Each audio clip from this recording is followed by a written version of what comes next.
The Cold Omaha Podcast Network.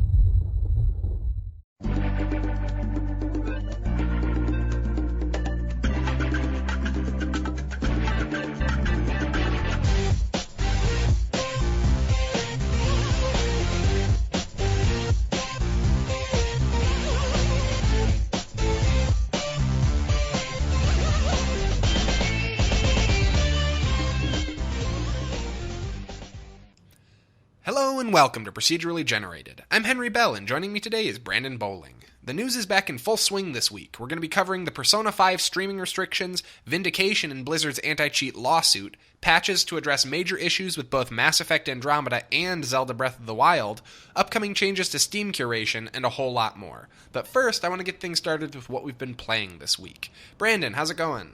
Oh, it's going pretty solid, man. How you doing? Oh, pretty good. I'll be honest. It's been kind of weird for me. There's been a ton of big releases coming out lately, but a lot of them have been console exclusives or not quite up my alley, and so I've been mostly watching anime lately. Fortunately, though, I think you've been playing a bit more. Is that correct? Yeah, I had a really busy week. I have a friend visiting me this week all the way from New York City. Nice. But I did manage to squeeze in one new game, and then I kind of played a little bit more of like the fan favorites, I guess you could call them, with Mass Effect and Nier. Sure. Well, the good news is we have tons of news this week, so we don't need to worry too much about covering the games extra thoroughly. Yeah, it's going to be a good run this time. I saw a lot of good stuff this week. Well, that's great. You want to tell us about some of the games you've been playing then? Yeah. I started off with a pretty light one this week. It's called Adrift. It's effectively, well, lack of a better word phrase, a walking simulator. But the story is effectively your character is in space, something's gone terribly wrong at your space station, and now you're trying to get home while figuring out just what went terribly wrong. And this is kind of weird because this game runs on Unreal 4 engine, but I feel like when I play it, this is like the first actual showcase to me of playing the Unreal 4 engine. Sure. That's funny you should say that. I won't, the game I want to talk about next is also Unreal 4, so that should be interesting. But go on, tell us, so you're adrift in space. Is it like a survival game, or like... So the only survival element is maintaining your oxygen. Okay. There are no real barriers aside from like locked doors that you gain access to as you like navigate the environment, which is like your broken down space station. Gotcha. The caveat is that you can go out, and if you go out into space, you can go anywhere in space.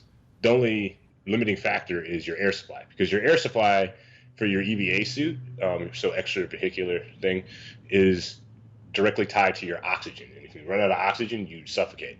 That's a neat mechanic. I like that idea. Yeah, I was actually kind of confused initially because I'm like, don't they use something different? And it turns out that like in real life they use nitrogen.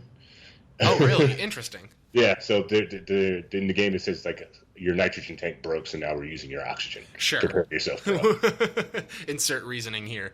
I like that. Also, I'm looking at some screenshots of this. My God, I was not expecting it to look this good. That's why I kind of said it kind of feels like a real showcase of the Unreal Engine. Yeah, I mean, it's like nuts. I really like the hyper realism that they went for with the art style. Like, it just looks super detailed. It kind of reminds me a little bit of like an even more realistic like Mass Effect type design. Yeah, and I've played a couple, like I played of walking simulators like Zolat. I've stayed far away from the Witness. But this one feels good because your character actually feels like a character in a spacesuit. Mm-hmm. So like examples of like, if you move, you don't move until you stop because you're in space. You're not walking, you're floating around. So you have to actively like stop yourself. That's cool. Almost every movement aside from like gyroscopic rotations, effectively you like moving your head around, right. I guess in first person shooter, to all take up like your precious oxygen resource. That's so interesting. So then do you like find yourself like using just like a tiny burst of it and then letting yourself go super slow and just taking your time because you're like, I ain't gonna run out of air? Exactly, yeah. Because there's moments where I've actually died a couple of times in this game. Oh, really? Yeah, because you figure, dude, that's unlike a walking sim. Yeah, I was gonna say, like, fucking failure state. What? Died in the walking simulator. It's kind of how I felt initially. I'm like, dang, I actually died in the walking simulator. Dumb. But it turns out that like the reason why I died was I was low on oxygen, and I saw an oxygen tank. So I'm like, okay, I'm gonna boost to it. Boosting takes up more oxygen, just like a standard like movement. So So if I had just glided over to it, right, you panicked oxygen, basically, I would have survived. That's so hilarious. I actually did kill myself. One thing I want to just clarify for people to paint a better picture, because I didn't really quite grasp this when you were first explaining it, is this is a game where you're playing as like an presumably American, at least judging by the spacesuit, astronaut, like actually orbiting Earth, and his space station is like damaged. So it's like It's not like you're out in the middle of outer space in some like alternate or far flung galaxy. Yep. Like this is like. Yep, you're very close to home per se. I like that a lot, actually. I get really tired sometimes of it always being these like. I don't know, maybe it's No Man's Sky or something, but I've really come to enjoy recognizing where I am in space games. Yeah, it's pretty cool. In the sense, like the characters all have real sounding names. Like everything looks like the game is based in 2037, so that's only like what 20 years from where we are now. Yeah. So everything seems very feasible. That's cool. And that's why I like it so much. The physics are nuts. Like you have like stuff because this stuff's broken. Like that seems like floating around, and everything you touch, with the exception of like, I guess like the occasional small flakes of shattered glass, move around you. Is it? Would you say that's like the main thing they're demonstrating with the Unreal 4 engine is like the physics stuff? Because that's what I would assume. That's it, and that's exactly where I was coming from. Like that's it cool. Feels like here's our physics engine. That's Indulge. Cool, and it's super cool because most of the stuff that you're trying to grab are all in this open zero-G environment, and they're just bouncing around. Like my first scene that kind of wouldn't say sold me, but kind of impressed me was like I picked up an oxygen tank in a hallway. I inserted it, charged up, and then I tossed it in front of me, and it was just going fast. And I tossed it as fast as I was going, so it was moving at the same rate I was ahead of me, and then bounced off the door I was trying to get. I'm like, oh, that's pretty cool. And it bounced off like you would, and because it's like an oblong object, it hit at an angle and it's spinning, and it won't stop spinning because there's nothing stopping it from spinning because you're in a vacuum. That's cool. Also, isn't one of the huge draws of this game VR? You don't have a VR headset, so like this game actually came out before VR started becoming a big thing. It did receive a major update to make it VR capable, and from what I've read, it's really good. This game's a little over a year old, right? Yeah. Gotcha. So cool. Seems like a nice one, and it's $20. That's not a huge barrier to entry. What kind of a recommendation would you give this guy? I would give it if you have VR, definite like go for full price. It's definitely fun, and it kind of fits the VR apparatus, like because even down to like the actual realness of like you being an astronaut in space, like the controllers that are using a Vive or an Oculus are actually what you would use to control your EVA in actual space. Right. That's cool. Super cool. As for just how I'm playing it, I would say this has come up on a deal quite a few times. I would say look for it in a humble bundle or look for a flash sale or something. Okay, maybe not a full $20 title. Yeah, this game sells itself very successfully as a VR title, unlike Redout, which is also a VR title that I think should just be played standard. Sure. It's funny to me that this came out pre-VR only because it very much strikes me as something that's almost like a VR tech demo. Yeah, it really does. I was kind of like, wow, this works really well. This actually works really well. Cool. Well, it looks really good too, which is another thing. That's one thing that killed me about Redout. It just did not look good. Right. Exactly. Sure. Yeah, because that's one thing I was thinking about was like you don't see a lot of games with this realistic art style in VR, so it's cool not to have like a super simple design or whatever, and something that you can actually feel immersed in. Yep, but there's not really much else to it. It's still a walking simulator. I think there might be. I haven't gotten to a point where I think you might be able to upgrade parts of your suit as you progress through the game. And I think you have a choice, but I think it's like the most simplified RPG-esque thing. Like, oh, you have 3 slots. Pick a slot to upgrade. And I'm like, okay, that's notable, I guess. But, this is not the game. The upgrades aren't really what's making the game. It's the environment. That's the whole point of a walking sim. And this game does nail the environment really well. Also, how's the story? Because story is also a huge part of it for a walking sim. I'm kind of floundering right now on the story. I'm picking up tidbits from people. I don't need to know anything about it. I'm just curious. Do you far think what's your impression? Good, bad? I would say it's pretty good. Cool. So far. But you're still pretty early in, right? Yeah, it's because you're piecing together bits because it's an accident. So sure, I get it. It's gone home formula. Walk around the house, pick up random stuff, get tidbits, finally figure out what's going on towards the end of the game. Yeah, and I think there's like an AI that you can talk to periodically through the game that actually gives you hints and tips. Sure. So yeah, I mean it's pretty solid. But again, like if you don't have VR, definitely buy it on a sale. If you do have VR, it's definitely a good purchase for VR. Cool. And I think it might be nice, for just it lends to VR very well because it's not too taxing and you can not like totally tangle yourself up with the cords if you're playing this game. Mm-hmm. All right. Got it. Cool. So that's pretty awesome. Moving along, speaking of Unreal 4 games, I have been playing some more Snake Pass, and I'm really, really enjoying this game. For those who didn't catch last week's episode, Snake Pass is the new multi-platform release that is also using Unreal 4 and is a game where you play as a snake in third person, and it's got all like snaky kind of physics and stuff. It's another game that feels very physics engine heavy. And it's a 3D platformer, sort of. Platformer slash, physics puzzler, I guess, that features music from the one and only David Weiss, which is pretty awesome. I'm really enjoying continuing to play. I will say, now that I've played it a little bit more, it's pretty simple. Each level usually adds like one more layer or gimmick, like wind blowing or something similar to that. However, it definitely feels a little bit samey after a while. But the thing is, I didn't really buy this game as a game to like sit down and play through. I bought it as a game that I can go to when I feel like just like relaxing and playing something that doesn't have failure states and stuff like that. So it's been really good for me so far. Like I've probably played it for another, I'd say like 3-4 hours or so, which is about how often I intend to play it in a given week, just because I love being able to pick it up, set it down, walk away. I will say I question the $20 price tag, but it's worth noting that since I picked it up on the Switch, that may just be me balking at console prices, because I feel similarly when I purchase like anything on their store. Like I got the Binding of Isaac for like $25 or something, which was way more than I paid on PC. But that said, yeah, on the Switch store, still one of the best non-first party titles. That's pretty cool. And then, is there any like quirks to how you move the snake? Yeah, there's actually quite a few. Sorry, I guess I went into more detail last week on it. And what it is you hold the right trigger to kind of move forward with the snake, but you'll just move very slowly. In order to get like speed built up, you need to move the analog stick back and forth, so you kind of get that wiggle slithering motion, and the more you do it, the faster you'll go, which is both a blessing and a curse, because you are trying to like wrap your snake body around like stuff in the environment to like climb it and stuff like that.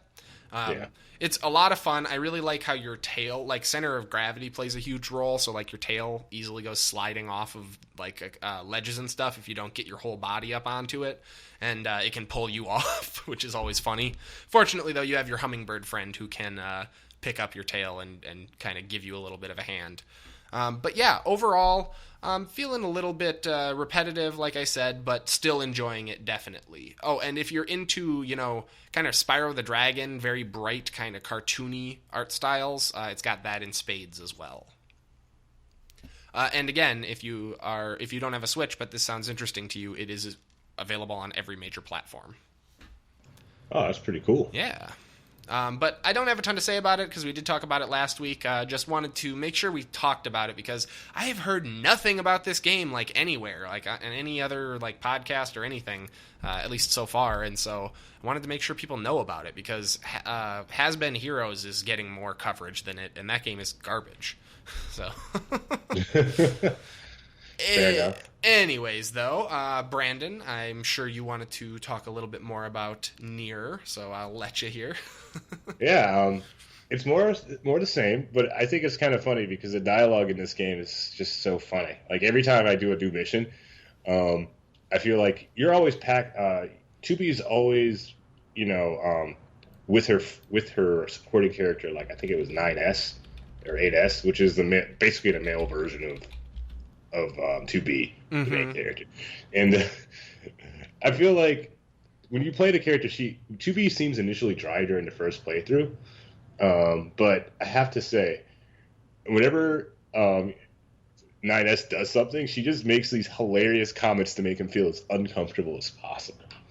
It's like she's trying to joke, but not really. That's the only thing I did. Like there was one mission where I took to find like the culprit of some crime. Sure. And she almost never talks, and then she's like, you were going a little easy on her accepting this mission. Do you like her? And he's like, no, of course not. And she's like, whatever. And it's like, wait, that breaks the character a bit to me. That's hilarious. And I can't help but giggle because every time she talks, and it's not work, it's just to mess with this guy, and it's sad. I can't help but giggle. But aside from that, I am having a little bit of trouble with a boss because they keep on changing the genre on me in the middle of the boss fight. Oh, really? It's a single battle person. that keeps switching? Yeah, it's not a technical issue per se. I'm just having trouble adjusting immediately because it goes from spectacle melee, but then it also goes to bullet hell at the same time. So suddenly I'm dodging hundreds of projectiles, and they're moving at a relatively slow rate. It's just the quantity that you're dealing with is insane. Right. Are you getting better at breaking them up now that you can use those heavy attacks? Yes, and that's really what helps. So that's how I've been getting closer to her to do damage. And in case you guys are wondering, I'm not going to go into the story, but it's the really creepy character that looks like a theater. It's in a theater area, and she has dolls wrapped around her waist. So that's as far as I'm going to go with the description. Jesus. You'll know if you've played. So I'm getting used to. So I'm still trying to get used to that phase of the boss battle because the phase. You have different phases in most boss fights, like Dark Souls, for example. But instead of just changing their melee set, they're also changing their genre set. So that's what the difference is there, and that's probably what's getting me in trouble per se. But it's still a fun game. That's cool. I like that kind of a challenge where it's the game's not being unfair. I just need to be better. I love that feeling where it's I lost, but I can do better. Yeah, it's kind of I haven't had this feeling in a long time. It reminds me of when I was beating Sephiroth in Kingdom Hearts and Kingdom Hearts 2. It's don't pretend Sephiroth wasn't cheap. Games. Yeah. You want to talk about cheap kills? He one-shots you in both games. That's what I'm saying. Yeah. You want to talk about you gotta cheap get bosses. good. That's hilarious. Well, hey, speaking of Nier, I was actually browsing around on the internet this week, and I saw that Yokotaro had put out a new... Yokotaro. Yokotaro, the developer of the game, the lead creative designer, has done another entry in his Toko Toko TV series where he talks about game development and gets drunk with fellow developers. And I thought it was pretty hilarious, so I just wanted to recommend that people check out Toko Toko TV if they're curious about the insanity of Nier and also its creator, because it's a great example. Yeah, is he still wearing the mask, or is he using a puppet this time? Little column A, little column B. There we go. Yeah, definitely check it out, guys. It's a joy to watch as well as to listen to. This is one of the few times we get an inside look at just how these companies on the other side of the globe per se actually go and develop games. Yeah, it's a really cool window into it, and it's nice too because it's not a documentary format. It's almost like a David Lynch film format. They're weird. Check them out. They're great. But yeah, Nier aside, I actually did play one other game this week that I wanted to touch on. And I know, you guys, I'm sorry. I know I talk about it every single week, but I have to. Hearthstone. So, Journey to Un'Goro came out today. The new expansion that everyone's been talking about. And I know Blizzard is really hoping this is going to turn around the trend that's been happening in Hearthstone for the last 6 months or so, where sales as well as new player count has really dropped off. I'm a little discouraged, as I usually am, or as I was last year as well, because it is officially no longer the year of the squid, you guys. It is now the year of the mammoth. And as of today, they have removed 3 of my favorite expansions from the standard deck list, which kills me. You can no longer play League of Explorers, you can no longer play Blackrock Mountain, and you can no longer play Argent Tournament cards. Argent Tournament, Blackrock Mountain and League of Explorers kills me, especially because didn't they put out League of Explorers a year and a half ago? Yeah, well, yes, it's you only get. It's every year they remove the last 3 the oldest 3 expansions from rotation because since League of Explorers they did they've done 3 more sets. They did Whispers of the Old Gods, then they did the Karazhan Party expansion, which I can't remember the exact name of, and then they also did just most recently the Gadgetzan Bruisers or whatever expansion. Which is the one that has all of the gang members and stuff. And so yeah, I'm bummed though because they've rolled those out, and those League of Explorers and Blackrock Mountain are both adventure mode expansions, which, if you guys remember, those were the expansions that have like a little story campaign. They have a bunch of single player matches you play against AI with really cool special rule sets and special decks, and you are guaranteed, it varies based on the adventure, but you're guaranteed a good number of cards, including multiple legendaries. I think it's minimum 4 legendaries per adventure. Okay. Well, this year they phased out adventures. Oh, yes, adventures are no longer a thing, which blows, because it means there's no way to spend money and guaranteed get all the cards from any of the expansions anymore. You have to buy packs, which really hurts me. I was really hoping that this was not going to come out until next week, because I was waiting to get paid, and I really wanted to do the $50 for 50 packs deal, but I missed the window. It kills me. Now I have to pay, it's like $3 for 2 packs. Fuck.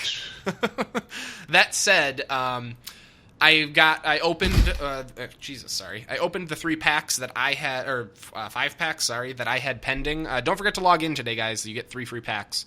And I had another 2 from various tavern brawls and events that I had done previously for the new expansion. I opened all 5. I got 1 epic card, no legendary cards, and I ended up getting in 3 packs. In 5 packs, I got 3 separate play sets and then an additional card that I had to disenchant, an additional copy of the card that I had to disenchant. So I got 3 of the same commons out of 3. I got the same common 3 times. 3 times. Does that make sense? Like, 2 cards is a play set. So I got 3 copies of certain common cards 3 separate times, which just drives me insane. Okay, I get it. Yes, I'm sorry, it's confusing, but 3 sets of 3, and you can only have 2 in a deck. So you have to disenchant the other ones, which means I only bought 5 packs, and I'm already not even getting 5 new cards from each pack. Damn. I'm a little bit salty about it, I won't lie. And seeing all of my meta that I've worked so hard to be able to be competitive in dissolve before my eyes doesn't help much either. That said, I'm pretty excited for the new expansion. I'm definitely going to be spending some money probably next week on trying to flesh out my collection a little bit. And I'm super looking forward to some of the new changes in the meta. Specifically, the new Adapt ability is really interesting to me. If you guys don't know, Adapt is really strange. It is, it's triggered usually as a battle cry, and it's a random buff to your creature, like in addition to their normal abilities. So the way it works is you have a pool of potential things they can adapt into. Think of it as like a little evolution. And the options for adaptations, there's 10, and it randomly chooses 1 per adapt that they have written on the card. And so they can either get Divine Shield, plus 3 attack. They can get a Death Rattle ability, so when they die, it summons 2 1/1 plant creatures. They can get Wind Fury, which allows them to attack twice in 1 turn. They can get Liquid Membrane, which makes them untargetable by spells or hero powers. It's basically similar to Fairy Dragon. They can get Massive, which gives them Taunt. They can get Volcanic Might, which is +1/+1. Rocky Carapace, which is +0/+3. Shrouding Mist, which is stealth until your next turn. Poison Spit, which is poisonous, which gives it a similar effect to, I think it's Death Adder. Basically, if a card is dealt damage by a creature with poisonous, it's destroyed at the end of combat, regardless of its remaining health. And and that's the 10, excuse me. So any one of those can trigger when you play a card with Adapt, which I think is interesting. I'm on the fence. I really like certain types of RNG in Hearthstone. This one I'm a little worried about because I think a 1 in 10 chance is a little bit rough because not all of these abilities are super high value. But that said, they definitely are going to mix things up, and I'm hoping that they're going to make it so the meta's not quite so aggro-oriented. It's not just going to be like, go for the face, go for the face. There might actually be some more, give and take control-type situations and stuff like that. And I look forward to that. But Adapt does not, while it's an interesting new ability, I don't know that it's going to be the one that's going to make everyone love the Hearthstone meta anymore, all of a sudden. The other big new thing is the quest cards, which are available for every class. They're class-specific, And the way it works is that you'll play a card, usually for a fairly low mana cost, and it has certain conditions you have to fulfill, and then it will trigger an ability. So basically, you could have, say, a Warlock card that's like, I'm pretty sure there is a Warlock card that's like discard 10 cards or something like that. Crazy. Or it's like discard 7 cards. And then once you've discarded 7 cards, the quest card activates, and it gives you a Twisting Nether, I believe, which is destroy all minions. So basically, you have to fulfill certain conditions and pay mana for the card, which I think they're only like 1 mana, but whatever. But then you have to fulfill those conditions, and then it will transform into a super powerful card. And there's some crazy legendary quest cards and all kinds of stuff like that. However, the idea behind a quest card is that you have to actually build your deck around that card. And so it's supposed to be kind of a give and take, where like I had to basically fill my deck with cards that make me discard so that I could trigger this card, which when you only have 30 cards in a deck is a big deal. Okay. I'm also excited to see how the meta does shift, considering that we lost the expansions I mentioned, because in particular, we're going to be seeing no more Emperor, which is huge. Emperor Thessarian, the guy who, he's a 6 mana 5/5, every turn, reduce the mana cost of all cards in your hand by 1, which is insane. And then we're also losing Reno, which is fucking massive. Reno is the League of Explorers legendary who, if you have no more than 1 copy of any card in your deck, so like no play sets, if every card in your deck is different, restore you to full health. And so that was a huge part of the meta that is now kaput. Also, we're losing like all the dragons because Blackrock Mountain. So yeah, the meta is going to be changing pretty hugely, and I'm excited to see where it goes. Besides that, I don't have a ton to say. I've only played like 1 or 2 matches. I haven't really built my first complete Journey to Ungoro deck. I will remind people, though, I hope that they're continuing to do this, but make sure you log in today, and if you haven't been aware, Blizzard has been doing a login bonus for Hearthstone for the last week or so as a run-up to Journey to Ungoro. I don't know if they plan to continue it through the year of the Mammoth, or if it was just the run-up for it, but be sure to check in, at least for the first couple days of this week, to see if they're continuing that trend, because I got like 3 free packs from it, I think. I got a bunch of dust, I got some free gold, all kinds of stuff. And today's login bonus, again, is 3 free packs for the new set, so don't miss it. And it does look like, one last thing, it looks like they are doing one of those little mini quest things, where we're probably going to have a quest chain. I got a quest from, I think it was Valyria Windsong, or Windrunner, excuse me, I can't remember what it was. It was like win 10 standard matches or something like that. But point being, that's probably going to, when it finishes, trigger another preset quest, and they're probably going to be doling out pretty hefty rewards that are specifically related to the new set. So check it out while it lasts. Don't be that guy who never got a Cthulhu because you missed the expansion. But yeah, that's pretty much all I have to say for games I've been playing this week. And Brandon, I think you're in a similar boat. Yep, it's been a light week, man. Crazy. So let's go ahead and take a quick break here, and we will be right back afterwards with the news. And we're back. All right, so let's jump right into the news here. And the first thing I wanted to talk about is pretty big deal. Persona 5 just came out, and people are freaking out. People are loving it, and saying it's possibly the best Persona ever.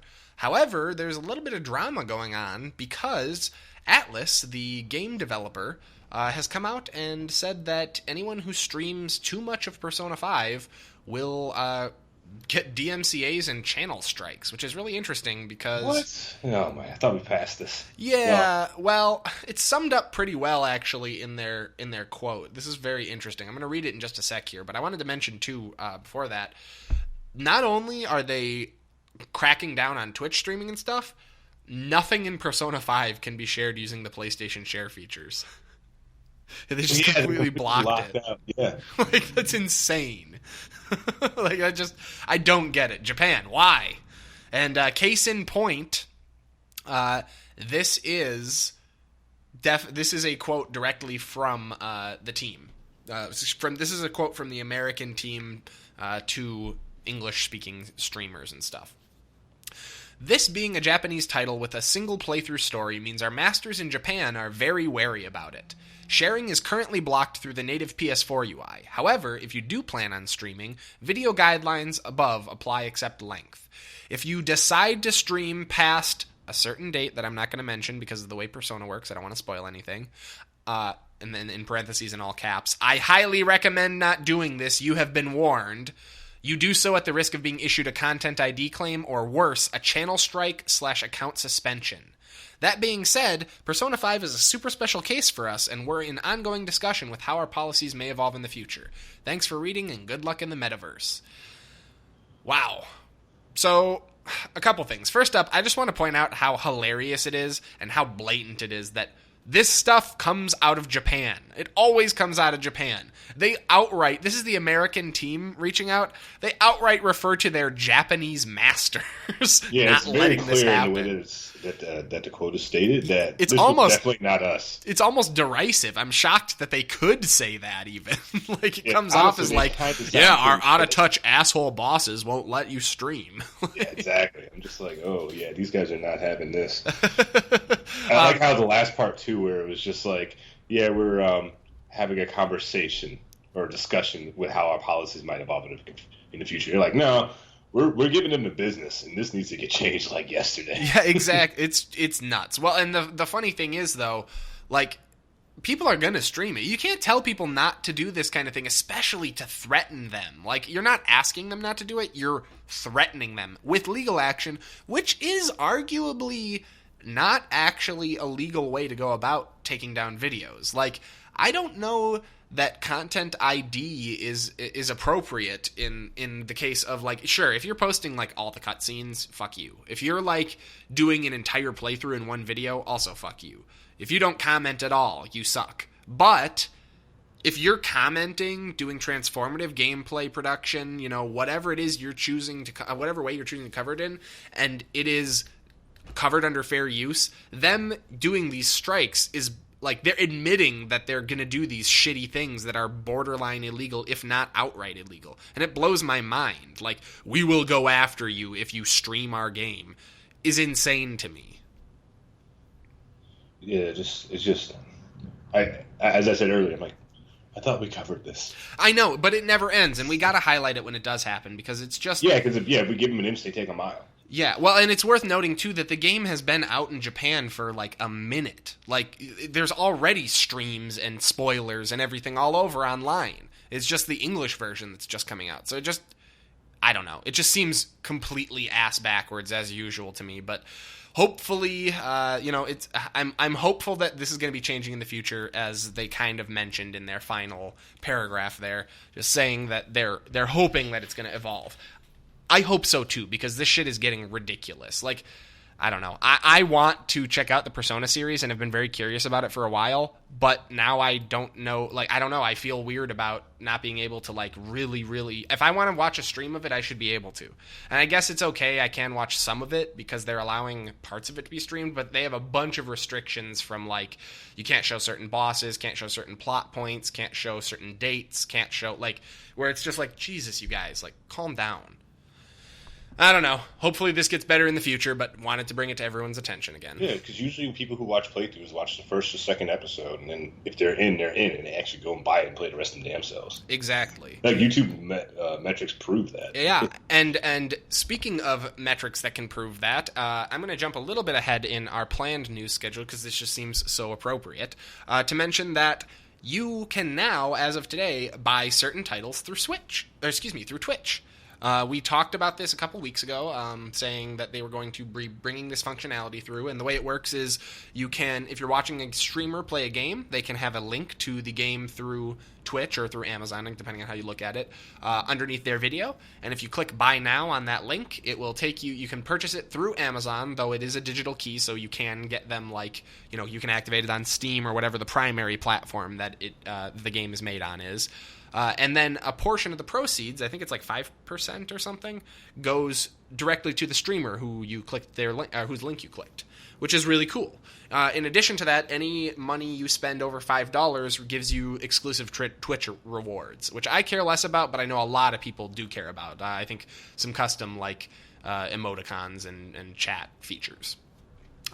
So interesting. I don't know that I am going to necessarily take a huge part in this, just because I'm not a very big stream watcher. I'm more of a YouTube watcher myself, but definitely a very interesting way to do things. And I'm curious, it'll be cool to see some of the data that comes out of it, to see it'll finally give us the opportunity to see what kind of an effect streams truly have on sales if people use this opportunity.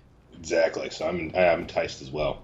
One thing I will say that I find kind of interesting, though, is I feel like streaming has a generally younger audience, and I feel like younger audiences are more likely to use third-party key sites and stuff.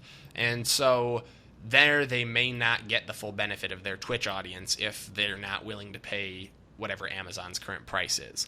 Now, that may change over time and stuff, and we're going to be covering some related news to that in a little bit here, but I just thought it's worth noting that, Twitch stream viewers seem to generally trend younger, so I don't know that they're going to have a ton of money to be clicking through on this. I can't wait to see the first data come out. Yeah.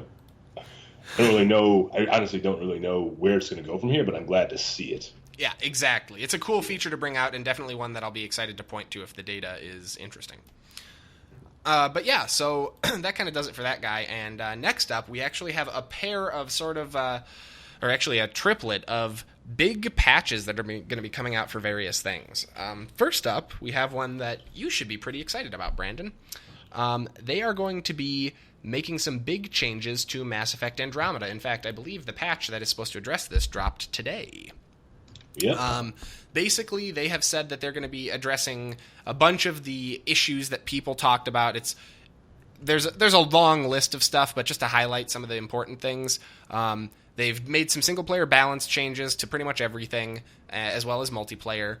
They added an option to skip the autopilot sequences in the galaxy map. That's where when you select a planet, you have to watch yourself do that animation going to it or whatever. A lot of people theorize that was to cover loading screens, but we have now found out it is not, because they are skippable, which is great. It's just quality of life type thing. Give you the option. They have improved lip sync and facial acting during conversations, supposedly. They have also fixed some. Yes, I'm sure that there's still issues. They've also fixed various collision issues, which I know is another big one, because I've seen a lot of video and images of various characters standing inside of objects or halfway in a wall and stuff. Yeah, that's the only one that I noticed sporadically in my playthrough so far, was the collision issues, particularly with NPCs. Not so much my crew, but the other NPCs in the environment. It's super annoying, especially when they shoot at you. Yeah, I can imagine. As a Bethesda game player, I know that pain. Yeah, when you're like, yo, God, just give me a hand or a foot, man. Yeah. And last but not least, only because I've seen this one a couple times, they fixed the thing where you get stuck in the charge pose, which is nice. Yeah. But yeah, that should all be live. They're going to be also releasing some other major changes, like adding some more cosmetic options for character creation and stuff. Like new hairstyles and appearance choices. And they're also going to be improving, thank God, the appearance of eyes for human and Asari, which is a pretty darn big deal. Yep, game players will be more excited about more romance options for the male writer. Yeah, which is super nice. Definitely. And I think they also made some changes. I don't know if you guys caught this. I don't think we had a full story on it, but they're also updating the conversations with Hanley Abrams, who I believe is the trans character from the game. Yeah, she's a character from one of the first settlements you said on EOS. Yes, and the complaint about her was that in the first minute that you talk to her, she very weirdly and abruptly tells you her pre-trans name and story. It's very weird and forced feeling, and a lot of people complained about it being unnatural and kind of just weird. And yeah, so I kind of felt like it was shoehorned in because I didn't really care. And so they're going to do a little bit more work on that dialogue to make her a more natural, well-rounded character, or him. Sorry, I haven't played it, so I'm not sure how the character identifies. Yeah, it should just be something that rolls out naturally as the progression of conversation ensues. Not something that's just kind of like, bam! No. Yeah, and we've seen this before. I remember we saw it with one of the older, the old school style Baldur's Gate like action RPGs. I can't remember which one it was a couple years ago. I think this is just kind of a teething thing as the world and gaming become more accepting and diverse. There's just going to be some teething as like out of touch people sort of become part of the larger community, which is understandable, and it's nice to see that they're addressing things that people are complaining about.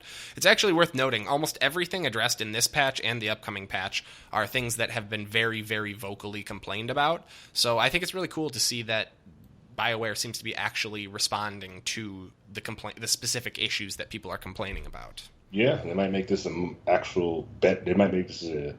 infinitely better experience. Exactly. I'm really liking the trend we're seeing in development lately that games are getting so much more post-launch support and major post-launch support like this. Yeah, and then also developers are actually having at least a minimum or a modicum of dialogue between the players and the game, players who are playing the game and themselves. Yes, That's exactly. super important. Yes. Communication is key. That's always the number one rule.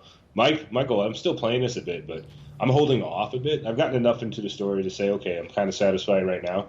I'm going to let some of these patches kick in and just to come back and see how the game is a little later on down the line. For sure. I'm doing the same thing with Mafia 3. I'm actually getting ready to jump back into that as well because there's a bunch of patches that they put in as well as some DLC that looks really exciting. Nice. And yeah, it's worth noting that BioWare traditionally are pretty darn good about their post-game support and trying to make the fans happy. I mean, lest we forget, Mass Effect 3 was a very different game a year after release than it was when it first launched.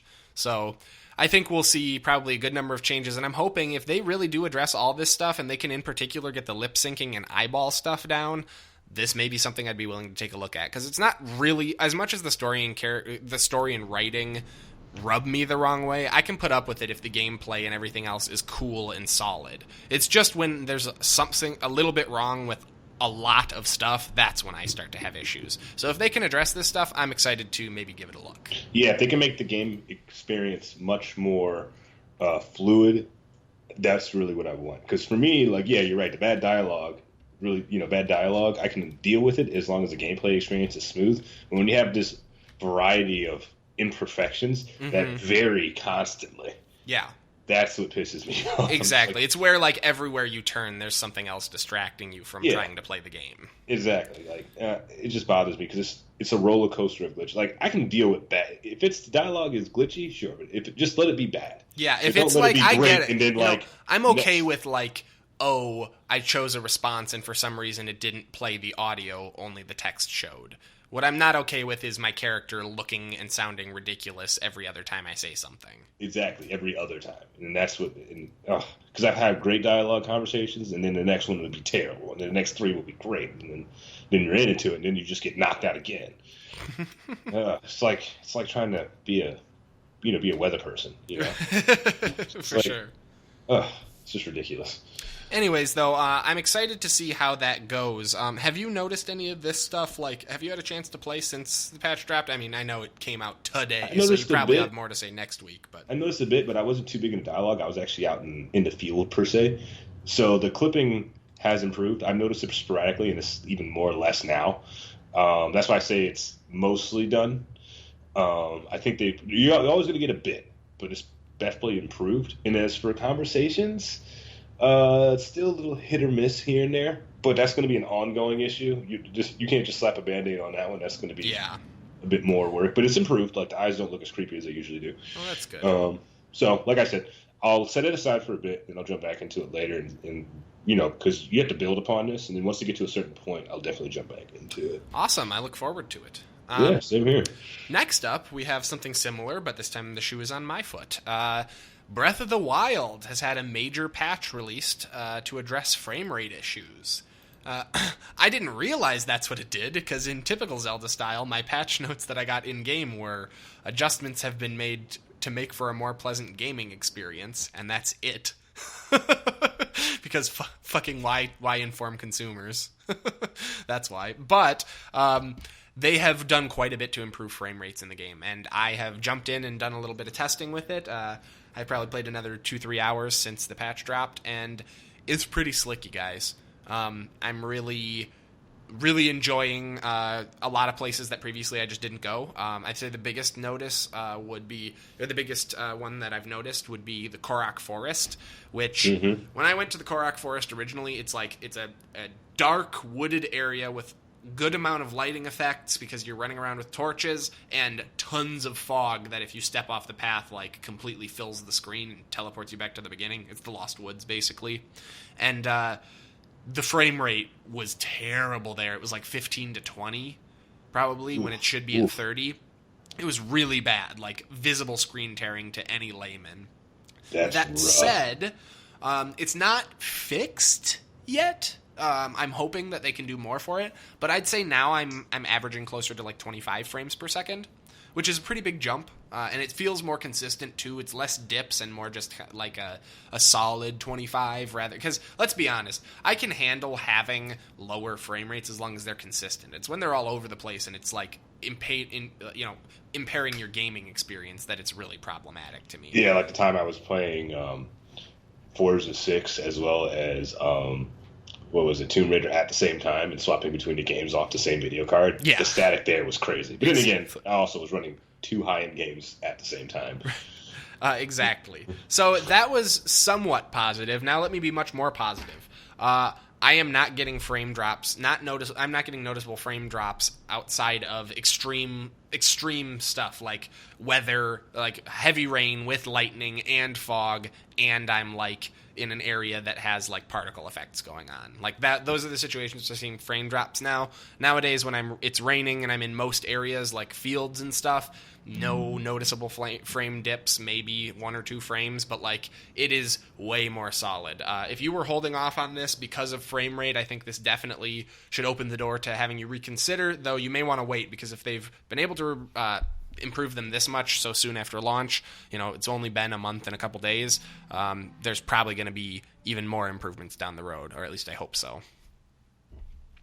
Well, that's great to hear, man. Yeah, again, this is even more impressive because it's from a Japanese developer, but I really like developers responding to these fan complaints, because that's probably the number one complaint people have about Breath of the Wild is... So can I get a green light to get a Switch? Inconsistent frame rates. I mean, I would still hold off, probably. There's nothing wrong with getting a Switch if you're a big Nintendo fan, in particular a Zelda fan, but again, the game's library is still really not quite there. I think once Yooka-Laylee drops, there may be a decent number at that point. I'd say that's going to be when we have around 20 games on the eShop in addition to a couple of physical titles. Okay. But I would probably say if you're wanting the Switch but you're on the fence at all based on games available for it, wait till the holiday season, because that's when the new Mario is going to drop, supposedly. Ooh. And so I think once you have like a solid Mario, a solid Zelda, and like a year of development on the console, you're going to have a good library. Yep, that sounds good. I still really want one. That said, if you do plan to get a Switch during the holiday season, pre-order it now, because fucking they're going to be sold out end of the year, I'm sure. Yeah. Hilarious. But yeah, so if you've been really bothered by the frame rate patches, why don't you jump back into Zelda and check it out, guys. Next up, we have one more. This is not a patch for a game. This is a patch for the Steam store. It is not out yet, but if you guys are fans of YouTubers Jim Sterling or Total Biscuit, you may have heard that they recently were invited to go to Valve's offices to talk about the future of Steam, the future of community management, curation on Steam, indie titles getting visibility, I guess, in general on Steam, and a whole lot more. It's really quite interesting. I'm not going to go over everything here because there's like 3 hours of videos between the two creators that you can watch about it if you want all the details. But basically, they're looking to improve visibility and give players a more meaningful way to decrease visibility for poor titles. Like, so even if a game sells well, but people are hating it or it's being reviewed very poorly, it might not have that same level of visibility. They're also looking to do a lot more with curation. Specifically, they're creating a new role called explorers. And the way explorers work is they play, you know how you have your like discovery queue in Steam? Yeah. Basically, for those who don't know, it's like they'll collect like 10 to 12 titles a day for you, and you click through them one at a time, and it just like collects titles they think you might be interested in. They're recommendations, basically. The Explorer queue will be somewhat similar. Basically, it's going to be a queue of games that haven't been selling extremely well.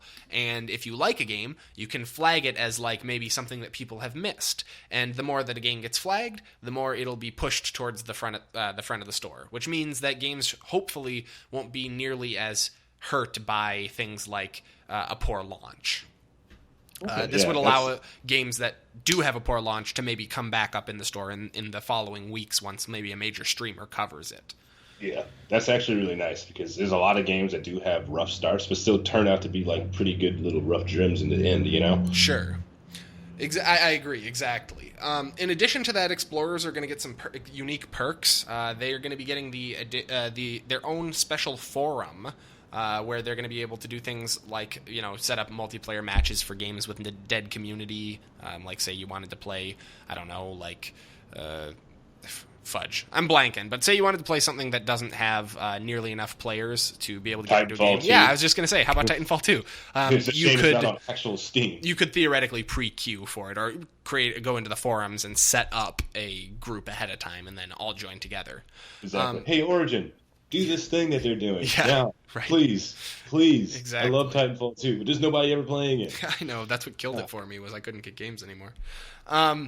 In addition to that, they're going to be making some pretty big changes to curators. I'll let you read about the specifics on that, but basically they're going to be giving curators access to a lot more data on like what people are doing based on their recommendations, including like sales data too, so you can get an idea of if your recommendation has any effect on if people pick up a game. It's pretty cool. Again, it's a lot. I don't want to go into too much because it gets pretty boring. But if you guys are interested, again, check out Jim Sterling or Total Biscuit's excellent videos on the topic because they were the ones who were there, so they can give you the story straight from the horse's mouth. They're horses? Indeed. Sorry, I had a moment. Next up, patching aside, we have some great news for Blizzard and for fans of, well, Blizzard games.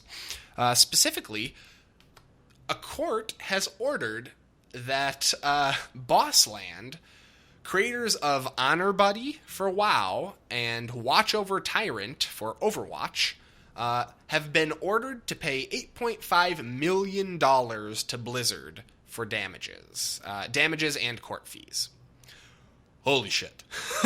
This is great. So for those who don't know, specifically, Watch Over Tyrant is like it's your typical like package of cheats for Overwatch. It's aimbotting, wall hacking, all that fun stuff.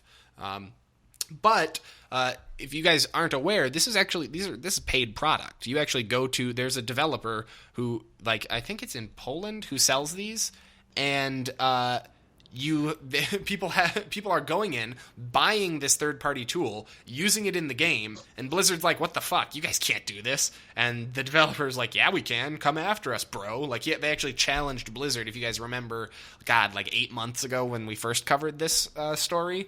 And, well, Blizzard called their bluff. And it should be interesting to see if they're actually forced to pay since it's a foreign company. But since Blizzard is an international corporation, I wouldn't be surprised if they're still charged under, like, French law. So, yeah, overall, I think this is fantastic. I don't think many people are going to be complaining that a cheat company has to pay $8.5 million, and hopefully this will help to crack down on the increasing issue of cheating in Overwatch. Yeah, I'm super excited to see this because, well, here's the thing. Blizzard kind of warned everybody with Overwatch. Like, bro, you're going to get the hammer if you cheat. Yeah, and definitely. Definitely, like, whipped it out on a couple of occasions and started whacking people over the head with it. And it's nice to see that hammer hitting, per se, is not limited to players, but also to companies that are, like, endorsing and giving out the tools that make it capable to cheat in these games. Totally. I really like, too, that it's kind of a broad approach, because we talked a couple of weeks ago about how they're cracking down on Korean net cafes, because they basically have you can create free Overwatch accounts when you're in them, or you used to be able to. Yeah, but now bot accounts, yeah. Exactly, but now they've made it so you have to create your own account, and in Korea you actually have to tie it to your social security number. So it becomes a lot harder for them to run cheat tools and stuff, and then have an account get banned, and then just be like, oh, I'll just make another one for free. And so that, combined with now going after the creator of the cheating tools, is a really cool multi-pronged approach that I think is going to be pretty effective, or at least I hope so. Yeah, exactly. I like how the hammer hits all. Definitely. It's a big hammer. Well, the biggest thing for multiplayer-only games like this, I always want there to be a fair platform for everybody to get the maximum amount of enjoyment. Yeah, like, multiplayer games live or die by their community. 90% of the reason I don't play GTA Online is because the entire economy was ruined by hackers, and they never really got around to addressing it. And by the time they did, it was way too late. Like they couldn't take enough money out of the economy to make players who didn't play during the rampant hacking ever make money. Like all the prices got so inflated because everyone had just gobs and gobs of cash that new players coming in were just like, well, shit. Exactly, yeah. So like it when they actually address it. Yep. So keep on going, Blizzard. I mean, it's terrifying. The hammer's scary as hell, but I don't cheat, so I'm good. I feel like it's Reinhardt's hammer. Yeah, definitely. I'm actually kind of thinking of it from an old book I read. I think of it as the Rage Hammer. There you go. Just a giant flaming hammer that can only be activated by your simmering anger and hatred. It's Aegis Fang. Yeah. All right. This would be great. So that's pretty awesome. However, I also have some bad news or good news, depending on if you are a youngest sibling. Mad Catz, the producer of third-party hardware for consoles for a generation and a half, has officially declared bankruptcy and is going out of business. They have formally ceased all operations, and they are going to be liquidating the company that now owns the assets will be liquidating them soon to try and recoup bank costs. For those who don't know, Mad Catz was an incredibly ubiquitous third-party hardware developer. Think anytime you saw a non-Nintendo branded controller back in the 90s or anything like that, likely it was Mad Catz. Probably most likely. They, at least in the US, I would say they're the most popular they were, at least for a very long time, the most popular off-brand product makers for consoles. They had controllers for everything from... Gosh, I think the first Mad Catz controller I had was for the N64, but they opened in 1989, so they'd been making peripherals for stuff for previous consoles as well. Mad Catz controllers were often characterized. The reason I said earlier that younger siblings may be rejoicing is that the Mad Catz controllers in general did not have the best quality control or really build quality at all. And so they often tended to have loose analog sticks, buttons that were slightly in the wrong place on the face of the controller, sticky buttons, cheap controllers that would sometimes break, or just baffling design choices like changing the shape of the controller unnecessarily. So usually, if you were the youngest sibling, your oldest sibling got to play with the controller that came with the console, the official branded one, and you were given the Mad Catz controller. This was also the case for guests at friends' houses. I can say I have been that guy having to use the Mad Catz controller, and it almost always sucked ass, unless I was playing a game where the turbo button was helpful. Remember macro and turbo buttons? Yeah. Oh man, those were good. Those were good times. Hell yeah. I am sad to see it go. I don't like seeing companies close shop, even if they do suck. Sure. But at the same time, these guys were... I do hate to see them go, because I don't think there's anything wrong with the competition in the market. While I didn't buy Mad Catz products, I think it's undeniable that not only did they help pricing other products, because Nintendo wants you to buy that first-party controller, not the Mad Catz one. I think they also helped with innovation in third-party hardware production in the industry. I mean, when you think about it, we were just talking before the show about how much we love SteelSeries products and stuff like that. I think of SteelSeries as a modern version of someone like Mad Catz, except where Mad Catz was we can do this cheaper so you don't have to pay full price, but maybe the build quality is a little worse. SteelSeries tends to be you can pay a little bit more, but you're going to get one hell of a thing. Yep. So, I don't know. I think, for me, this is sad just because Mad Catz is part of my life experience. I've raged over their controllers. I've blamed them for losses in every Smash Bros. Game you can imagine. I've, thrown them at walls. I've made other people play with the bad one. I've done it all. So I have some history with Mad Catz, and while I probably won't miss their products, I'm sorry to know that they're no longer going to be an operating business.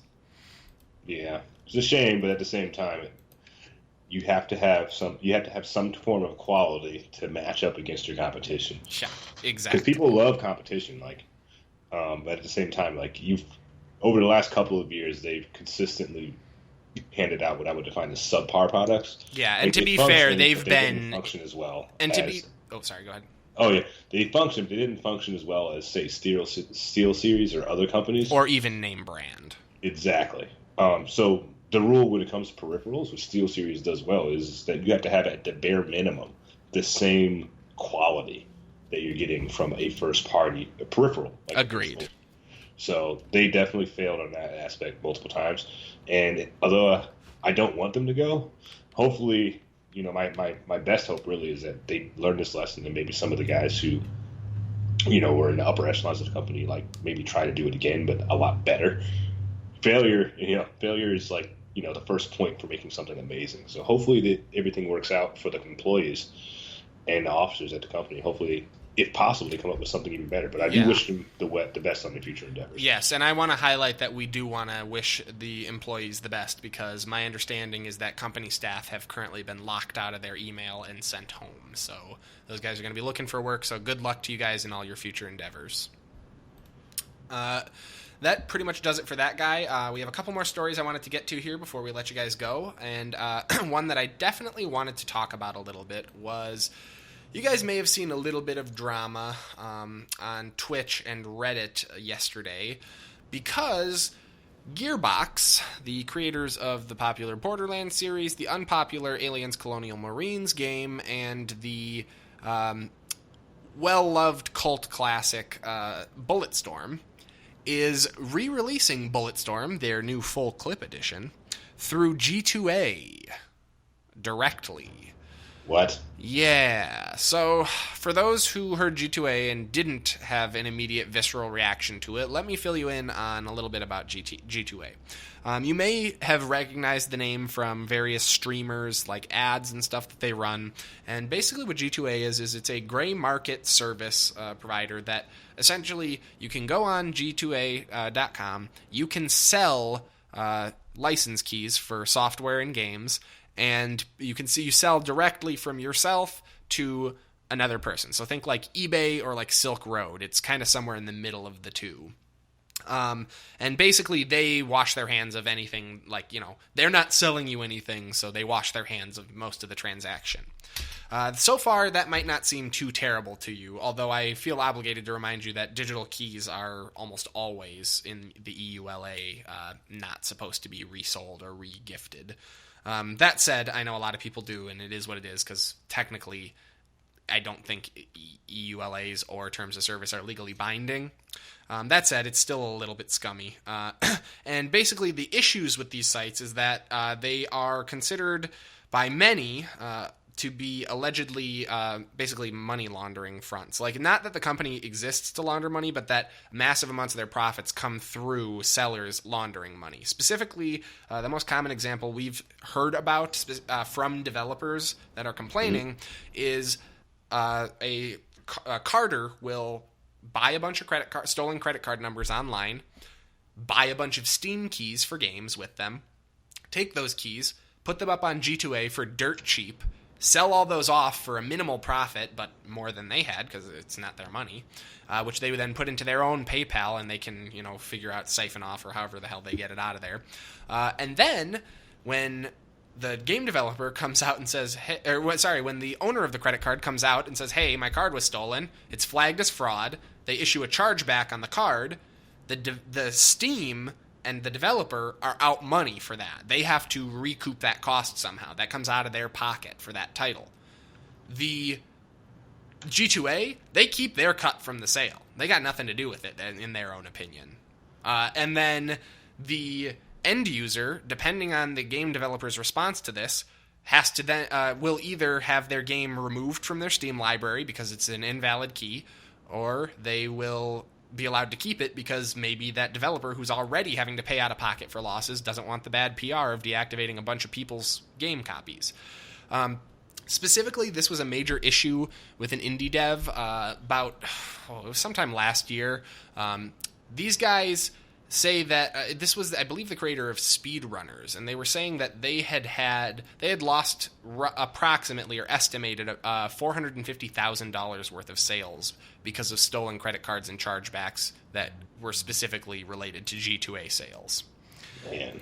G2A is pretty famous for having incredibly poor customer support and really vicious anti-consumer policies. If you guys haven't seen their AMA they did in February on Reddit, I highly recommend it if you want to be an informed consumer. But just to quickly summarize for you guys, it was an utter shit show. They got torn to pieces. They made sarcastic and snide comments, and they somehow managed to make people like them even less by, for example, having a seller on their market come out and say, hey, what kind of verification do you guys do on keys to make sure they're not stolen or invalid before they're posted on the store? And they said, we can't reveal this, the details of our verification process because we wouldn't want people to use that against us and work around them. But I assure you that we thoroughly vet everything that comes on the site. And so he did some tests. And first he entered some valid keys and saw what the turnaround time was, approximately 1 minute for them to be verified. He then took a key that he knew had been activated before, one of his own keys, and put it in. It was also posted on the store almost instantly and verified about a minute later. And then, when they told him that basically he was posting in this AMA in real time while he's doing this with screenshots and proof and all this, he told them this, and they're like, oh, well, that's just like because you've sold games before or whatever, and it's still like a good license. So then he posted a completely fake license key. He just wrote gibberish into it. It was posted onto the website almost immediately for sale and verified a minute later. When he called them on this, they said, we see you tried to hide your identity in these screenshots, but we figured it out, and you have had your account, basically they locked his account, and so he could not withdraw any of the funds from sales that he had made, and any money that was pending in his account was no longer available. He was still able to put stuff up on the store though, because they wouldn't want him to be able to sell stuff anywhere else. Then they wouldn't be able to keep his money. So he's going to have to be taking them to small claims court. But if that doesn't give you an idea of what kind of company this is, let me give you one more anecdote. They have a product called their Shield program, and the way it works is you pay a monthly fee. Yes, that's right, a monthly fee to basically have guaranteed refundability on titles that don't work. That's right. Let me just say that one more time. Because it's a third-party reseller, they don't guarantee that the things you buy through their store will work, and they will not refund them. They often, very often, in most cases, I would say, will not refund them even if they're working. Just look online if you want to see examples of people complaining that they got a key, it was invalid, or had already been activated, and now they're just out the money because G2A won't refund it, even with proof of purchase. That is a major issue to me. And the way that the Shield worked was you could pay this monthly fee, and then you'd be guaranteed that you could get that money back, quote unquote. Although there are many, many, many posts and proof and anecdotes of people who say that's not the case, and they were denied refunds even though they had the Shield program. So let's say you got the Shield program, you couldn't get your thing refunded, and you're like, well, screw this, I'm not paying a monthly fee for this thing. Well, the process of unsubscribing for Shield is maybe a little more difficult than you may have anticipated. Specifically, if you are on your first month trial, you get the free month of it because they're so generous, and you cannot cancel it until 28 days into the month. That's right. Let me just say that one more time. I should mention, too, it's very easy to sign up for this by accident. Many, many people have reported doing it. Say you do. You cannot cancel that subscription to prevent recurring costs on your credit card without waiting 28 days, after which you will have a 2-day period before your card is charged for the following month, where you can attempt to deactivate the account. Well, that can't be too bad. You say it's probably an automated process, right? Well, right. An automated process that is apparently 12 to 13 steps and takes approximately an hour of clicking through extremely confusing and deliberately obfuscated emails and verification procedures just so that they can stop charging you every month. Basically anything to make it so that you might accidentally not be able to unsubscribe and they get another month of money for you. And they have outright said, and they say this multiple times in that AMA, that, oh, Shield was a mistake. We get it. That's our bad. We hold our hands up. This was on us. Like, we're fixing it and doing everything we can. We heard your complaints. But it's like, fuck you. It's not like you rolled out a product and it was bad. You designed a product to be predatory and got called on it. That's two different things. Anyways, I'm sorry. I get very heated about this because it really bothers me, because G2A has a habit of targeting small streamers and YouTubers, offering them what to them is a massive amount of money just to advertise with a G2A link in their title, and then they may not realize they're propping up these kind of shady business practices. Multiple developers have actually come out and said they would rather that you pirate their game than that you buy it through G2A. Why? Because at least when you pirate it, they don't lose money on chargebacks.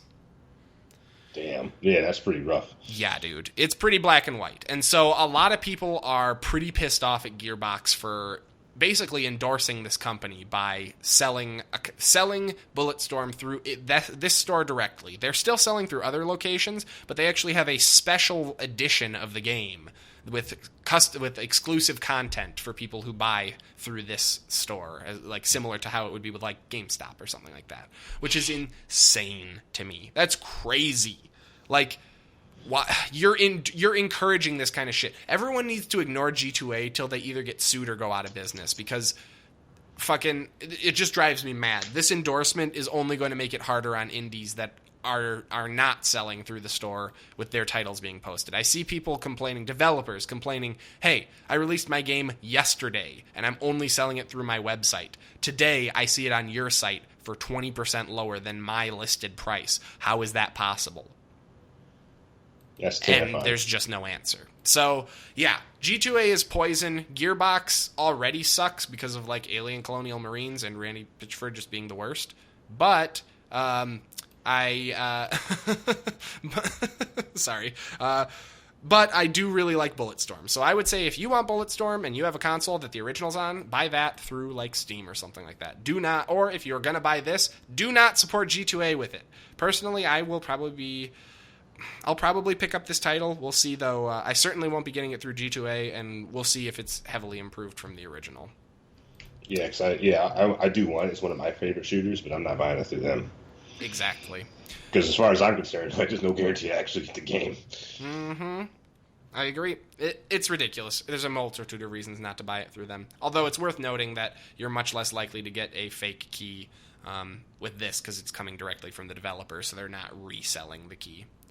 Yeah. It's just a principle at this point. Yeah. I was lucky when I first started getting into PC gaming. Like, this was one of the sites that I had listed for purchasing options. But after having a conversation with some of my animate PC friends, I was like, yeah, I think I'll take this one off the list. I think that's a smart call for most people. If you guys are curious about legitimate third-party key resellers, because you guys know I talk about, like, for example, Green Man Gaming fairly often. They're one of my preferred, or like Humble Bundle. There are actually a list of Steam-approved resellers that you can that you can safely use without feeling worried about it at all. A great repository for those sources is istthereanydeal.com. Highly recommend checking it out if you're looking to see if any of the major digital distributors have any sales on any given title. You can just search by title and it'll tell you the current price on, I think, 5 or 6 major distributors. Though it is worth noting there are other sites that may be better depending on your interest, because I know they don't list like Amazon, for example, which may be relevant to you. Anyways, though, as I'm sure you guys can tell, this has been procedurally generated. We hope you've enjoyed listening. Please be sure to check us out on Libsyn and iTunes, where you can leave a rating or review. Or if you prefer to watch on YouTube, you can check out my channel, lesser.noob, N00B, or just search Henry Plays. You can also follow us on Twitter at PG_show. Thank you guys so much for listening, and as always, game on.